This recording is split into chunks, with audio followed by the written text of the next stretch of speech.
ఇటీవల టంటాలం అనే ఖనిజాన్ని ఏ నదిలో గుర్తించారు? పంజాబ్లోని సట్లెజ్ నది. మిషన్ దీక్ష అనే కార్యక్రమం ఏ రాష్ట్రంలో ప్రారంభింపబడింది? బీహార్.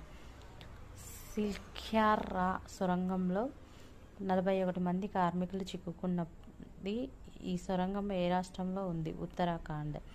ఈ సొరంగంలో చిక్కుకున్న వారిని వెలికి తీయటానికి జరిగిన ఆపరేషన్ ఏంటంటే ఆపరేషన్ జిందగీ. భారత రాష్ట్రపతి ద్రౌపది ముర్ము గారు ఇటీవల new education for new India అనే కార్యక్రమాన్ని ఏ రాష్ట్రంలో ప్రారంభించారు? Orissa. India water impact summit ఎక్కడ జరిగింది? న్యూఢిల్లీ. చాట్‌జీపీటీ సృష్టికర్త ఎవరు? Sam Altman.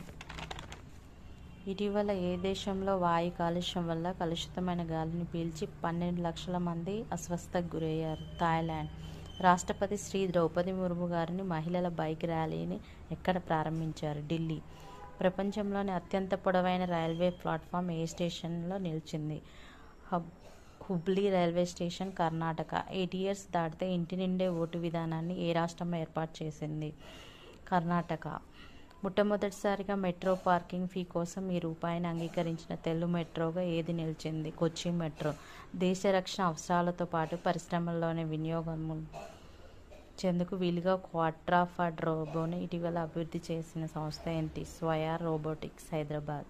ఇటీవల హ్యాపీనెస్ సర్కిల్ ఆన్లైన్ అనే వీడియో కార్యక్రమాన్ని ప్రారంభించిన ప్రభుత్వం ఏది? ఢిల్లీ.